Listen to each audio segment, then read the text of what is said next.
घनश्याम राधे राधे। निकुंज में विराजे घनश्याम राधे राधे। निकुंज में विराजे घनश्याम राधे राधे। निकुंज में विराजे घनश्याम राधे राधे। श्याम राधे राधे घनश्याम राधे राधे। श्याम राधे राधे घनश्याम राधे राधे। श्याम राधे राधे घनश्याम राधे राधे। श्याम राधे राधे घनश्याम राधे राधे। राधे राधे श्याम मिला दे राधे राधे। श्याम मिला दे राधे राधे श्याम मिला दे राधे राधे। श्याम मिला दे राधे राधे श्याम मिला दे राधे राधे। श्याम मिला दे। कुंज में विराजे घनश्याम राधे राधे। निकुंज में विराजे घनश्याम राधे राधे। निकुंज में विराजे घनश्याम राधे राधे। निकुंज में विराजे घनश्याम राधे राधे। श्याम राधे राधे घनश्याम राधे राधे। श्याम राधे राधे घनश्याम राधे राधे। श्याम राधे राधे घनश्याम राधे राधे। श्याम राधे राधे घनश्याम राधे राधे। राधे राधे श्याम मिला दे राधे राधे। श्याम मिला दे राधे राधे श्याम मिला दे राधे राधे। श्याम मिला दे राधे राधे श्याम मिला दे राधे राधे। श्याम मिला दे। कुंज में विराजे घनश्याम राधे राधे। निकुंज में विराजे घनश्याम राधे राधे। निकुंज में विराजे घनश्याम राधे राधे। निकुंज में विराजे घनश्याम राधे राधे। श्याम राधे राधे घनश्याम राधे राधे। श्याम राधे राधे घनश्याम राधे राधे। श्याम राधे राधे घनश्याम राधे राधे। श्याम राधे राधे घनश्याम राधे राधे। राधे राधे श्याम मिला दे राधे राधे। श्याम मिला दे राधे राधे श्याम मिला दे राधे राधे। श्याम मिला दे राधे राधे श्याम मिला दे राधे राधे। श्याम मिला दे। कुंज में विराजे घनश्याम राधे राधे। निकुंज में विराजे घनश्याम राधे राधे। निकुंज में विराजे घनश्याम राधे राधे। निकुंज में विराजे घनश्याम राधे राधे।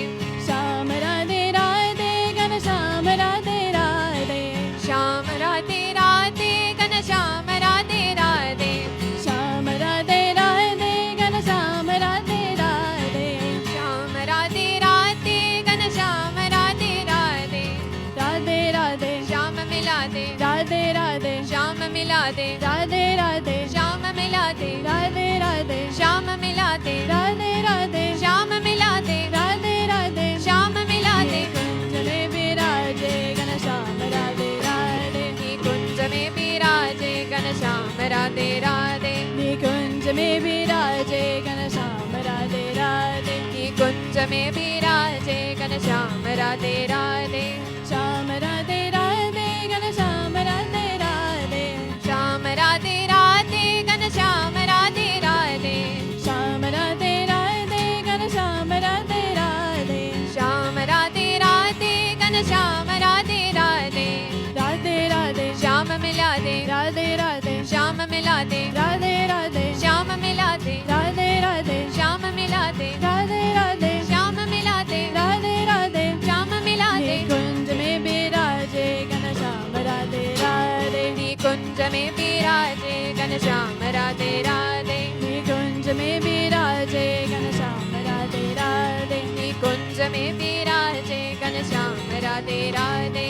श्याम राधे राधे घनश्याम राधे राधे। श्याम राधे राधे घनश्याम राधे राधे। श्याम राधे राधे घनश्याम राधे राधे। श्याम राधे राधे घनश्याम राधे राधे। राधे राधे श्याम मिला दे राधे राधे। श्याम मिला दे राधे राधे श्याम मिला दे राधे राधे। श्याम मिला दे राधे राधे श्याम मिला दे राधे राधे। श्याम मिला दे।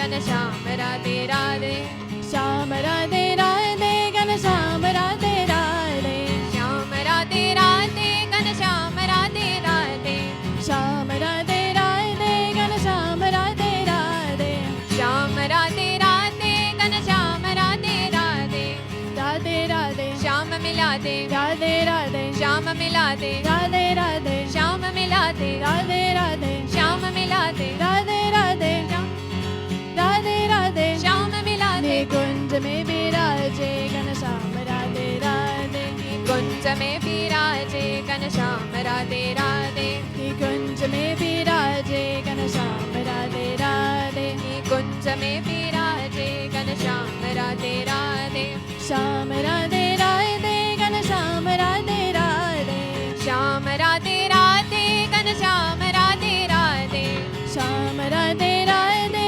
घनश्याम राधे राधे श्याम राधे राधे घनश्याम राधे राधे राधे राधे श्याम मिला दे राधे राधे श्याम मिला दे राधे राधे श्याम मिला दे राधे राधे श्याम मिला दे राधे राधे श्याम मिला दे राधे राधे श्याम मिला दे कुंज में विराजे घनश्याम राधे राधे कुंज में विराजे घनश्याम राधे राधे कुंज में विराजे घनश्याम राधे राधे कुंज में विराजे घनश्याम राधे राधे श्याम राधे राधे घनश्याम राधे राधे श्याम राधे राधे घनश्याम राधे राधे श्याम राधे राधे घनश्याम राधे राधे श्याम राधे राधे घनश्याम राधे राधे राधे राधे श्याम मिला दे राधे राधे श्याम मिला दे राधे राधे श्याम मिला दे राधे राधे श्याम मिला दे राधे राधे श्याम मिला दे राधे राधे श्याम मिला दे कुंज में विराजे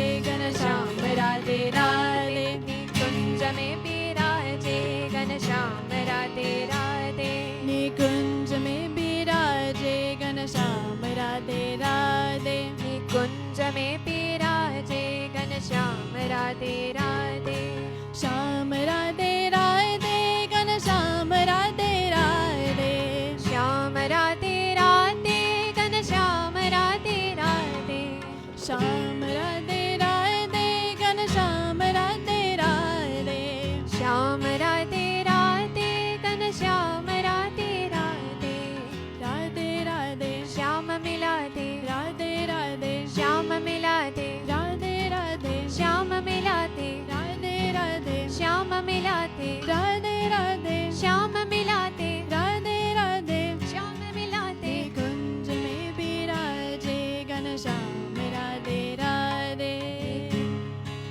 राजे घनश्याम राधे राधे कुंज में विराजे घनश्याम राधे राधे कुंज में विराजे Ghanshyam Radhe Radhe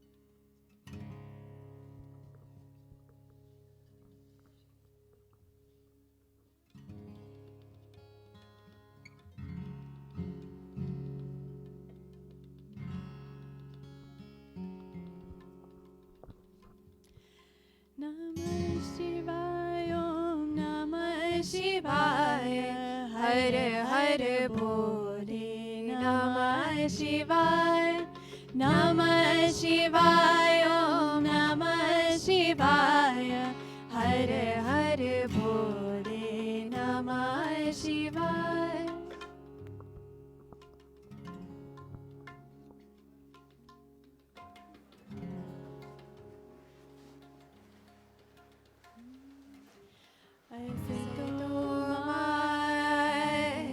सद्गमया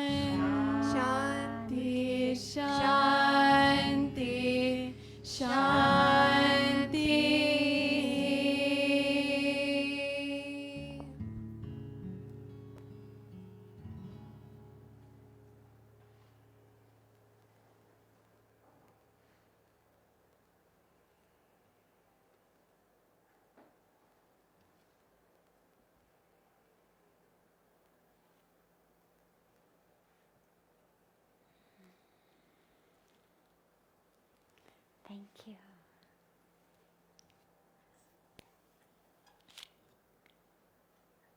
Welcome to satsang. We'll start, as always, with a question that's come in advance and then open it up if anyone here has any questions.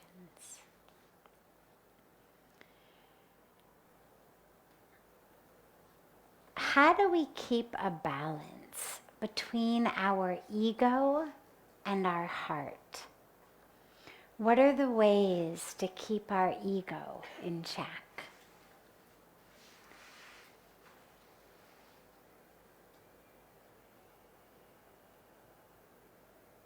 The ego is only able to do what the ego does when we're not looking at it. This is the game.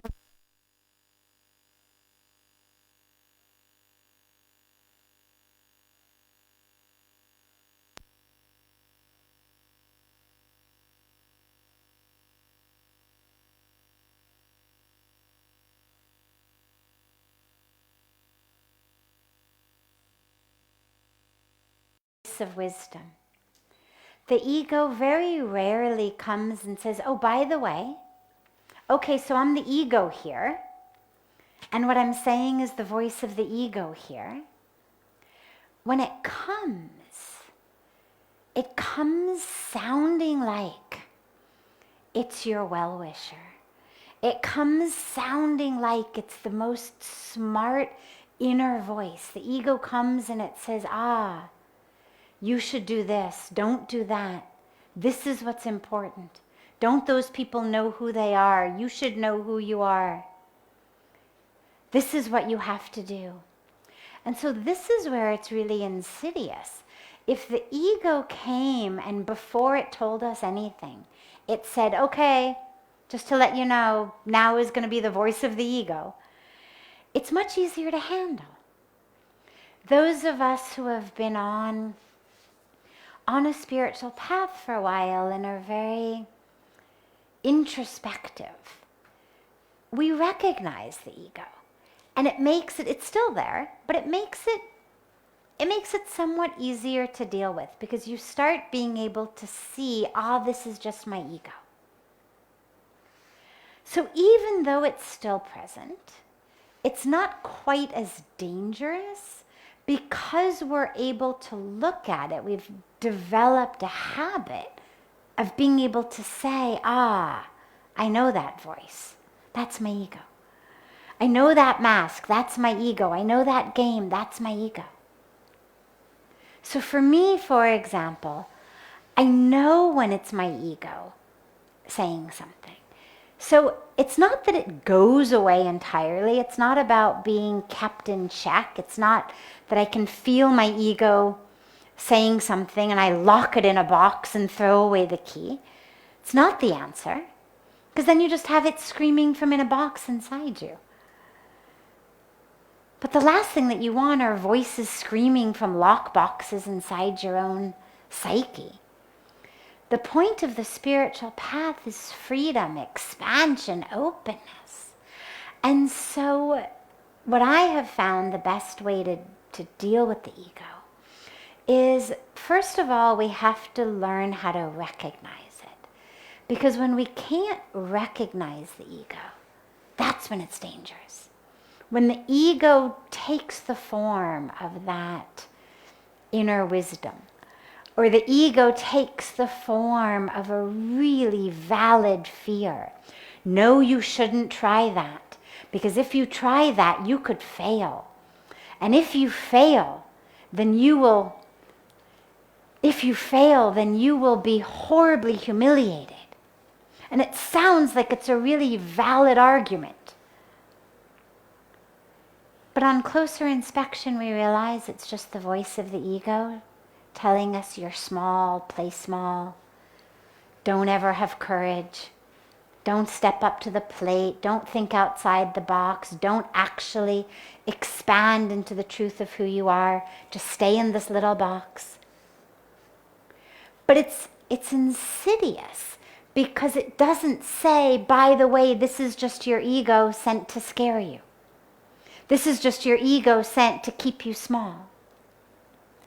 It plays as this very rational, very good, very smart, very helpful voice that's going to guide you on the right path for your life. And really all it is a mix.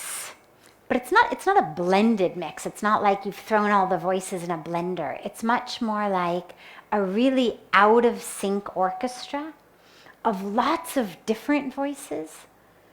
Some of them are going to be voices of our culture that may say things, for example, like, women shouldn't do that, girls shouldn't do that. Or that may say, you're too old to do that, or you're too young to do that, or you're too poor to do that, or you're not rich enough to do that, or you're not smart enough, or you're not good enough. Or it may be something that says you're stupid, you're worthless. Maybe something that says don't take the risk. Not a smart decision. So these are voices of the culture that have really been given to us in many ways over our lives to keep us playing certain roles. Some of it may be voices of our parents or our teachers or other family members who meant well. That's the thing. The people are not meaning badly. They weren't trying to harm us. They're just doing the best that they could. Speaking from their own place of fear, from their own place of confusion, from their own egos, from their own subconscious programming. And so, maybe, for example, when we were young, maybe we got the message in our home that when we came home with good grades, when our room was clean, when we did all of our chores, we got the message from mom or dad that we were a good girl or a good boy. And so we grew learning that our goodness, our value as a human being was rooted in what we did. Cleaned up your room? Good girl. Got good grades on an exam? Good boy. Didn't do well in school? Didn't clean up your room? Didn't do your chores? Came in too dirty? Bad boy, bad girl. Now again, this is just honest, well-intentioned, good-hearted parents trying to do the best they can to discipline their kids, to have us clean our rooms, to have us do well in school. But the messages that we take in are who you are as a person. Your value as a human being is based on what you do. You do well, you do what I want, you are good. You get a place on my lap, you get a big hug and kiss. Maybe in some houses you get cookies and cake or special ice cream or whatever it may be. You don't do what I want. Well, suddenly I'm not so eager to bring you into my lap and give you hugs and kisses. Now I'm disappointed, I'm upset. So what we also learn is that my actions are those that bring happiness or sadness to people I love. That's a heavy responsibility for kids. Not only is my value rooted in what I do, but mom and dad's happiness is also dependent on me. Look, mom was so happy when I came in from school until I told her I failed my math exam.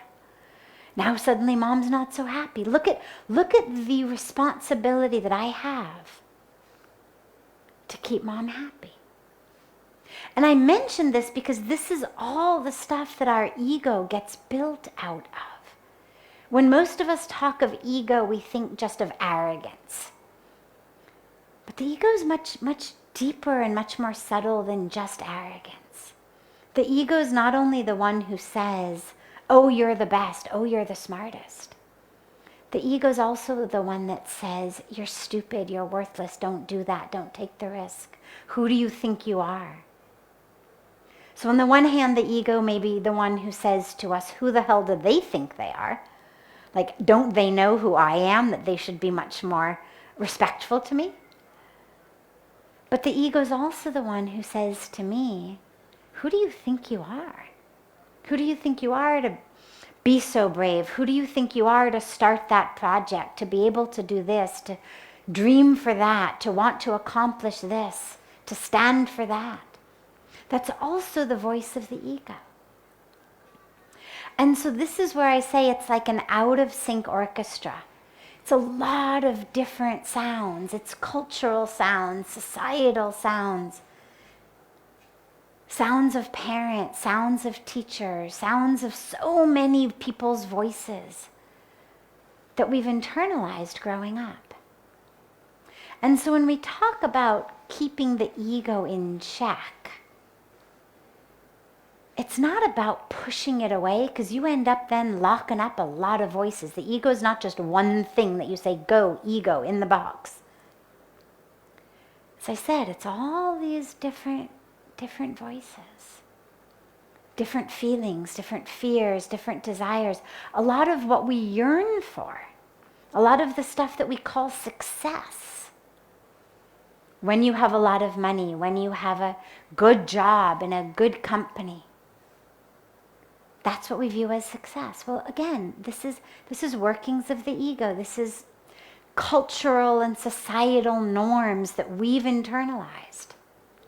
Oh, you got that job in that company, you must be really proud of yourself. Oh, you're an artist or a musician. I'm so sorry, is there nothing else you could do?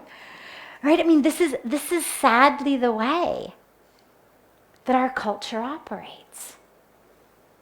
Parents whose children are punching time clocks in multinational companies. Oh, you must be so proud of him or her.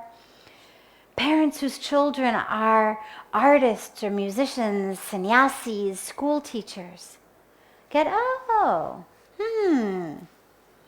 interesting. Right? Not the same, oh, you must be so proud.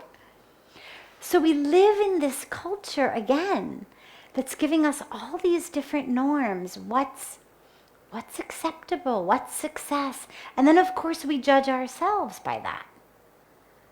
So when we talk about the ego, it's a lot broader. It's a lot more subtle.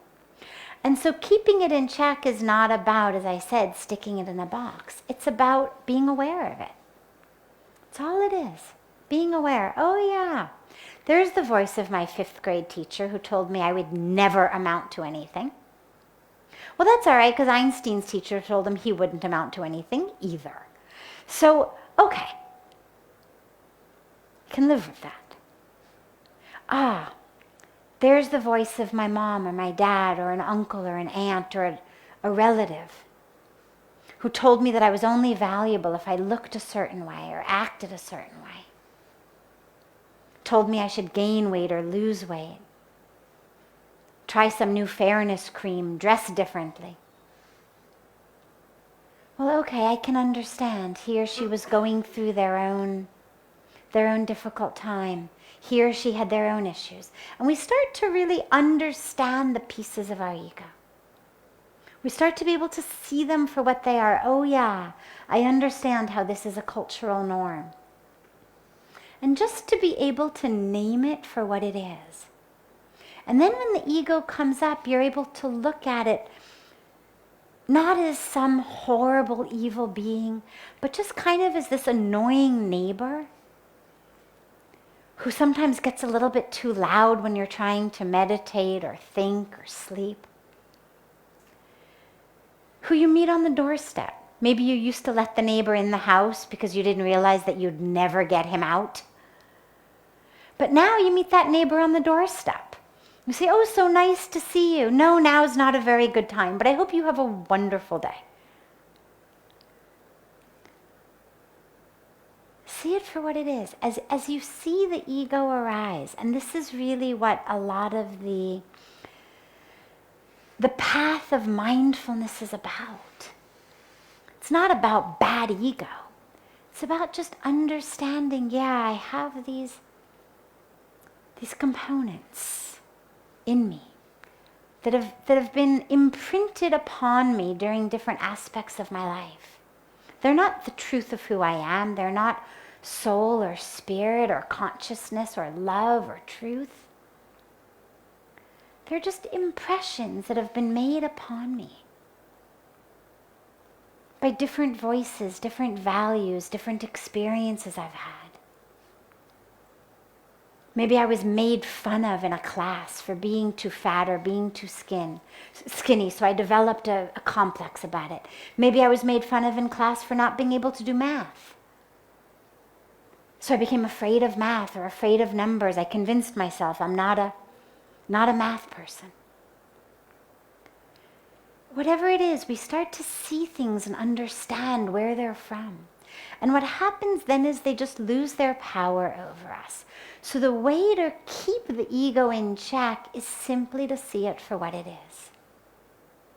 It's just impressions upon us from people, from places, from experiences that are not truth, not capital T truth, not wholeness or fullness, not soul, spirit, consciousness, but that are just impressions. We see them for what they are, but we don't let them run the show. So like the neighbor, you've come back to tea today. Well, unfortunately, not going to be a good time, but nice to see you. So we're not killing it. It's not about kill the neighbor, kill the ego. But it's also not about feeling horribly, oh my God, that neighbor came to visit again today. Oh my God, my ego came back. Just see it. Yeah, there was my ego. And you actually can develop, and for me, I have found this works personally very well, just a very deep interest. My ego arises and I think, that's so interesting. Hasn't come to me like that in a while. That's a whole new face of my ego that I haven't actually seen before, or haven't seen in years. Wow, how interesting. I wonder what it was about that situation that made that aspect of my ego come up. And then it becomes just another pathway into understanding ourselves. And so see if you can develop, instead of this love-hate, I've got to kill you relationship with it, can you develop just a bit of interest in it? But nothing that's too serious. Nothing that takes it too seriously. Again, it's your quirky neighbor. Kind of knocks on the door at all hours. Not very convenient times. See it, acknowledge it, recognize to yourself, that's my ego. But don't invite it in. Don't sit it down for tea. Don't bring it into your bed. Don't give it a room in your house. Don't leave your house to it in your will. Don't give it any control over you. Just recognize, yeah, you also exist. And then we come back into our spiritual practice of creating space. Instead of trying to squeeze the ego out, can I be aware of a spaciousness in me that also includes space for this guy over here to coexist? He doesn't get to run the show. He doesn't get to tell me what to do. He doesn't get a room in my house, at least not my inner house. But I'm not looking to kill him, annihilate him. You know, we talk about annihilating the ego, and I've always felt that that's a really, it's ideal if you could do it, but I've never seen it work in an effective way. Usually all that ends up happening is you're doing battle with yourself inside. And the problem with that, as I always say, is you go to sleep with the loser. Doesn't matter who wins. You're all in one bed together. It's all inside you. And so if you've got to take the loser of the battle to bed, do you really want to try to have a battle with yourself? Instead of that, understand, yeah, the ego's there. It exists. I know what it's made out of. I know where it came from. I can see the different pieces. I don't need to annihilate it. But I just need to understand he's not running the show, or she's not running the show. And the less power you give it over you, the less troubled you'll be by it. The ego is powerful only when we run from it, we're afraid of it, we're trying to annihilate it. If we just can kind of see it and smile at it and say, have a good day, thanks so much, I've got something more important going on. It actually ends up being much, much more innocuous, much more harmless. And then it just coexists in this ever-expanding space of the truth of who you are.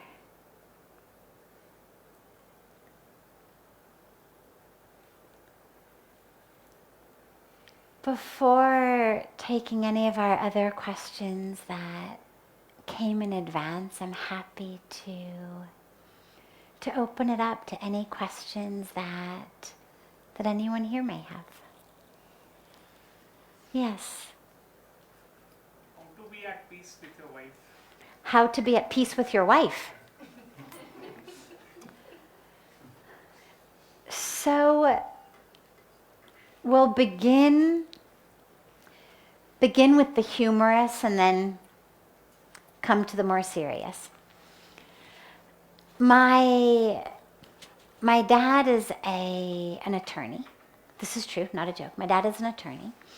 And he practices divorce law. So literally, and in LA, it's a full-time job.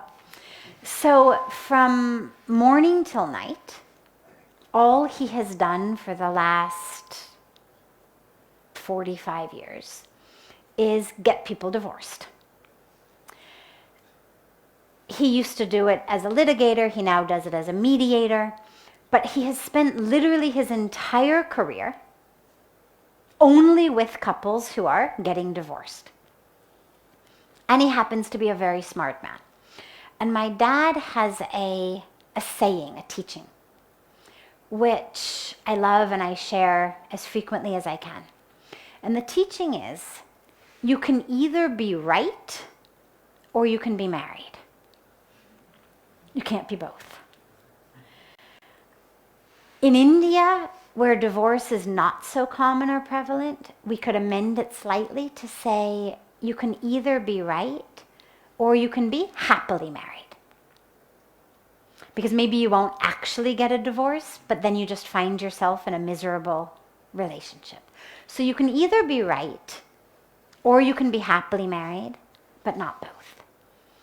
Meaning, you have to decide in every situation, is it more important here to be right or is it more important to be at peace? And there's very few situations that arise in a marriage that are more important than being at peace.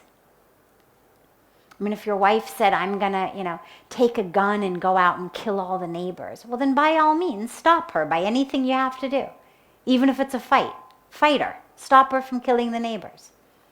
But if what you're talking about is what you're gonna have for dinner, if what you're talking about is the basic day-to-day stuff of life, is any of that really more important than being at peace?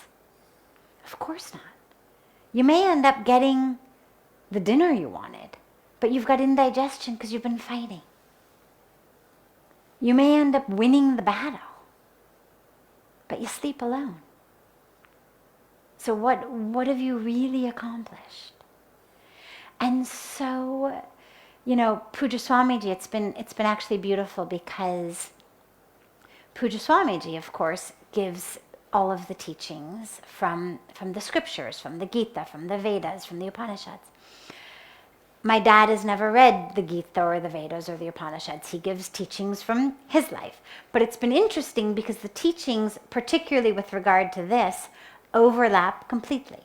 So at the end of the Bhagavad Gita, after Bhagavan Krishna has told everything to Arjuna, at the end of it, he says to Arjuna, I've told you everything.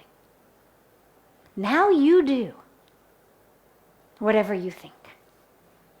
Not I'm going to hold your hand to the fire, you must do what I say. But I've told you everything. Now you do whatever you think is right. What does Arjuna say? I will do whatever you say. Karishye vachanam tava. I will do whatever you say. And Pujya Swamiji always says, this is the secret to a happy marriage. Realize that ultimately the point of being married is not about getting your way in the little things. The point of being married is using that as a way to get closer to God. That's what life is for. So whether you're in the brahmacharya phase of life, whether you're in the grihasthashram phase of life, vanprasthashram, sannyasashram, whether you're in any of those ashrams, at any point of life, the ultimate goal is to progress spiritually. And so it's never about getting my way. It's never about the external things. You would never say, oh, this guy's very, very successful as a grihast just because he's got a good job and lots of kids. Success in the householder phase of life is when that family is one, where through their family relationships, the husband, the wife, the in-laws, depending on whoever is there in the extended family, they're all progressing closer and closer to their own spiritual awakening. The ultimate goal of a family life is not just that we should be able to agree on what we eat on Sunday mornings, that we should be able to agree on what TV show we watch. The ultimate goal is not even that we all should, get along and play cards together after dinner. Ultimately, the whole point of that phase is through that phase to get closer to God. It's not that we spend our lives far from our spiritual path and only when we get to that sannyas phase do we become spiritual. All four of the phases, all four of the ashrams are for spiritual opening. So the question in the grihasthashram phase is, how can I use this? Okay, Cello, I'm here. I didn't choose to take sannyas in advance. I chose to go through this. How can I use this phase to get closer spiritually? And recognizing in every moment that I have the choice to choose peace.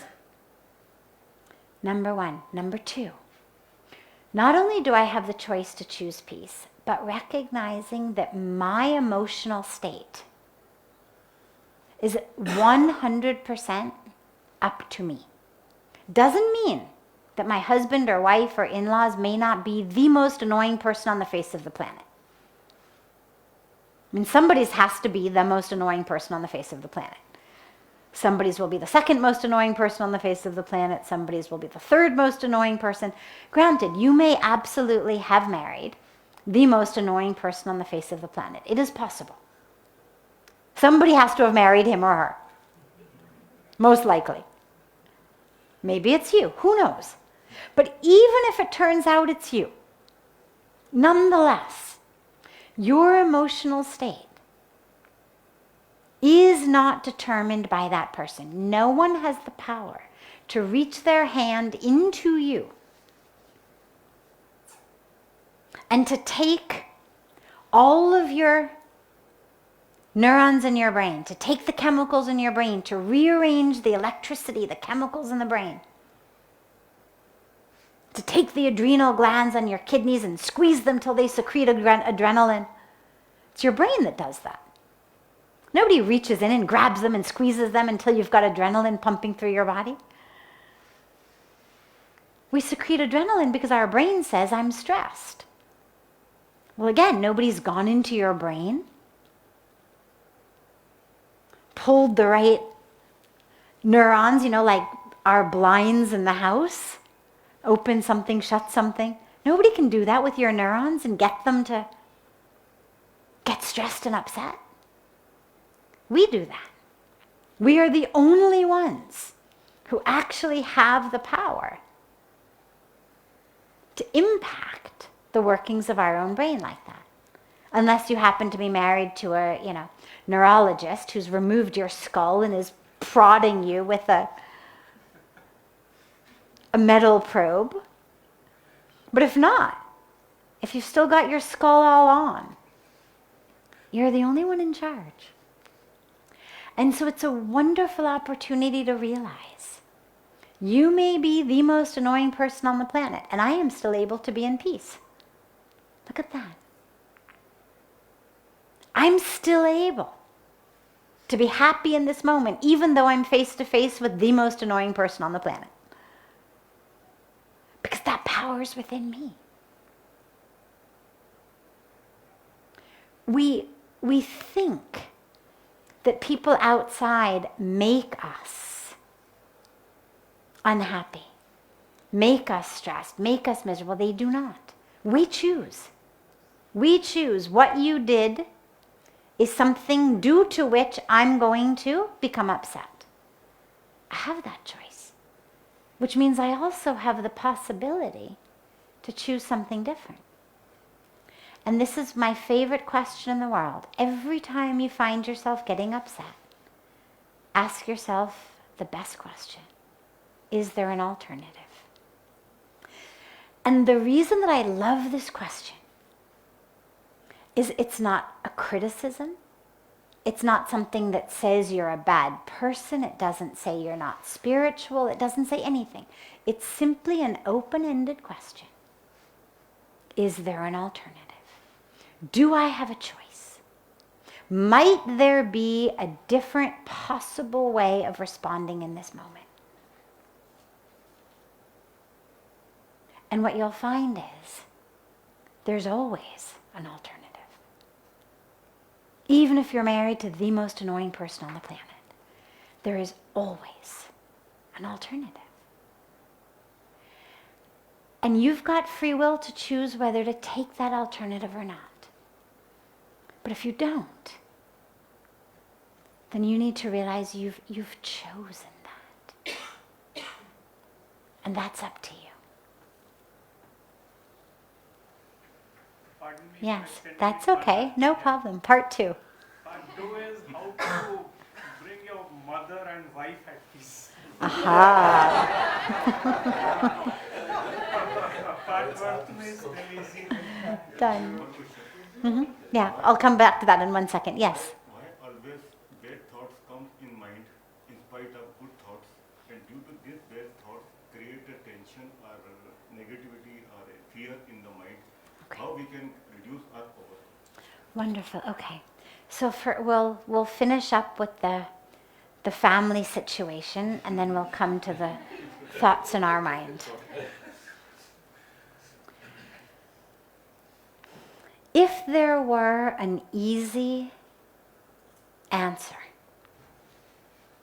to the wife and mother situation, we wouldn't find an almost infinitely large pool, or ocean rather, of movies and sitcoms and books that come out of this dilemma, right? If it were a simple solution, You wouldn't have TV producers, movie producers come up with more and more and more storylines about it. That being said, when you find yourself in the middle, the first and most important piece to realize is that's not your job. Presumably, you've married an adult, right? I mean, presumably you don't have a child bride. Your wife is an adult. Your mother's an adult. That I know. If they're both adults, they should be able to have an adult relationship. If you can help, by all means help. Because of course they're both going to come to you. But if you find that you have really done everything you can to help, and nothing helps, then you need to be able to say to the two of them, and I would suggest saying it to them together. Bring them together. Put an arm around each of them. Tell them both how much you love them both. Tell them how much it hurts you that they don't get along. Maybe do it on your birthday. Maybe do it on Diwali and say, for God's sakes, I know you're going to give me other presents. I don't want any other present. The only present I want, if you actually love me, is to please get along. But you have a very unique role also, which is you have insight into your wife's behavior and her way of thinking. You have insight into your mother's way of thinking and behavior. And in situations like this, there's almost never one person who's right and one person who's wrong. It's almost always the two of them push each other's buttons. And then you develop a pattern and it moves and it gets worse. If you can recognize this and you can help them each understand, you can say to your wife, Deko, you've seen 500 times that mom has a fit when the salt is kept over here and not over here. She has a fit when you cook these two things together. Tika, it may be totally unreasonable, but kya bari baat hai to karo na. I mean, really, like, who wants to live with another fit over a stupid thing that we can easily solve? And help your wife understand that she has an opportunity to choose peace. It may not make any sense why the salt has to be here and not here. It may not make any sense that these two dishes cannot go together. But these are the little compromises that we make, that we say, it's more important to me to have peace in the home than to put the salt shaker where I want it to go. I'd rather put the salt shaker where she wants it to go than have every meal end in a fight.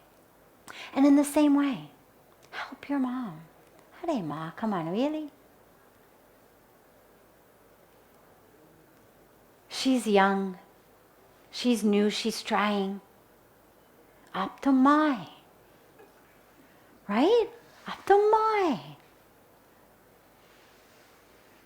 Really? Choti choti cheezon ke baare mein? You're going to lose yourself? Hare Ma. Up to matlab mahane. Right? Help your mom also understand that she's supposed to be a role model here. The role of the mother-in-law is not to engage in small nonsense things. She's now supposed to be in at least the Vanprastha ashram's phase, if not the sannyasa ashram phase. Help her understand. There was a time when you got to decide where the salt shaker went. When I was young, we got in trouble if the salt was out of place. Ab to chodo ma. Right? And you can do some of this. So I would say do as much of that as you can do without losing your mind. But also take them both and help them understand they are adults. And don't engage with each of them. So if either of them come to you complaining about the other, what you have to say is mujhe suna nahi. They have to understand that they will not get any reward for that behavior. If I know, I'll give you an example. I love to tell stories. I'm a storyteller. Sometimes they're apocryphal stories, parables, sometimes they're true stories, sometimes they're true stories of my life, sometimes they're other people's stories. I'm also someone who, as I go through my life, things that happen, I think, oh, that's a good story. And for man hota, you want to share it with somebody. Oh, you won't believe the funny thing that happened to me today. Now, something very interesting. When I've observed extended periods of silence, if I've gone into silence for several days in a row, what I notice is my mind stops even noticing stories because I know I won't be able to share it with someone. And it's not so important ki ek hafte ke baad, you're going to say, acha ek hafte pehle this little funny thing happened. People would say, really? You've spent a week in silence trying to remember this funny thing that happened last Tuesday? Or nothing else has happened in your life? It's a little thing. If you see somebody 10 minutes later, it's a story. But a week later, it's not a story. And so what I have found is, interestingly, if I know, okay, I'm in silence, though I'm not going to be telling anybody this, my mind does not even remember it. It flows like a river. It's like a line in the sand. But if I know, oh, this is a great story, oh, I know who's going to love hearing this story, then I remember it. And I share this with you because if either of them knows, okay, oh, I'm going to tell him this, they will hold on to it until they see you. They're going to want to remember it and tell you. But if they know, okay, he's not going to listen, they won't hold on to it because they know that there's nobody I'm going to go and tell. And make all the family members part of this. Anybody else who they tell stories to. Make sure that everybody says ki mujhe suna nahi. No story zone. No drama zone. Put up signs in the living room. No drama zone. Like we have smoke-free zones, drug-free zones, drama-free zone. Put a sign on the dinner table, drama-free zone. Because if I know that I can't share it, I'm not going to hold on to it. Maza tabhi aata hai if I can share it with someone. There's no maza if I'm just telling myself it. So if I know I can't share it, if I know ki drama-free zone, they'll also let things go more and more. Okay? Yeah. So, last question for tonight. The thoughts in our mind. Why we have the negative thoughts even when we have positive thoughts.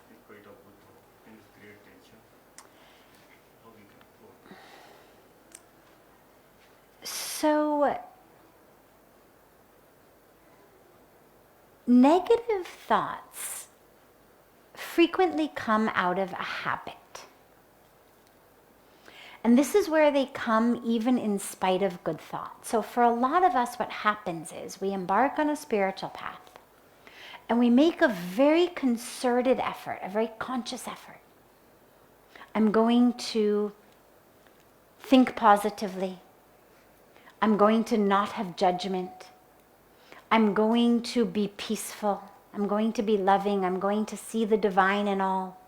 I'm going to just chant my mantra, do my japa. And as long as we stay conscious and present and mindful, we succeed. The dilemma becomes when I lose my consciousness and then my habituated thoughts come in. This is where the practice of mindfulness and of being in the present moment, of being conscious, is so important. If I'm really consciously here, those old patterns of negative thought won't come. They only come when I'm not being present. And so whenever you see them, don't analyze it too much. Don't push it away. Don't fight with it. Don't hate it. Don't yell at yourself. It's like going back to what we were saying about the ego. Just see it. Recognize it. Oh yeah, that's my judgment. Nice to see you, but unfortunately you're not welcome tonight. Have a good day. And take your mind back to the present moment. Bring the mind back to your breath. Bring it back to your mantra. Bring it back to seeing the divine. Bring it back to just being aware and mindful in the moment. Bring it back to that. In the present moment right here, there isn't the place for the negative thoughts. The negative thoughts, the judgment, all of that comes when I'm in this habituated part of my mind, when I'm in my ego mind, when I'm in a place of separation. Because negativity comes only when I'm separate. So if I feel separate from you, I can be negative about you. When I feel separate from myself, I can be negative about myself. I can only be negative about something if I'm separate from it. When I'm one with it, it's also the only way we can harm something. I can only abuse another, harm another, cheat another, cut a tree, eat an animal, pollute a river. I can only do any of these things when I feel separate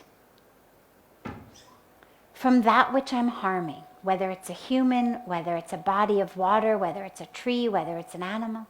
Only when I feel separate from it can I harm it. And in the same way, this pattern of negativity is there only when I'm separate from either the people I'm feeling judgment about. Oh, this guy's stupid, this one's stupid, that one's too fat, that one's too thin, this one's ugly, this one is lame, whatever it may be. Or if I feel separate from myself. You're this, you're that. If I feel separate from God, nothing good is going to happen to me. God has forsaken me. Sab khatam ho gaya. That's only when I feel separate. And so any practice that brings you back into oneness is going to be a practice that brings you back into truth. Now, that doesn't mean that things we would consider negative don't happen in life. People get sick and die. We get sick, we'll die eventually. Stock market crashes. Divorces happen. We get fired from our job. Houses burn down. Accidents happen on the freeway.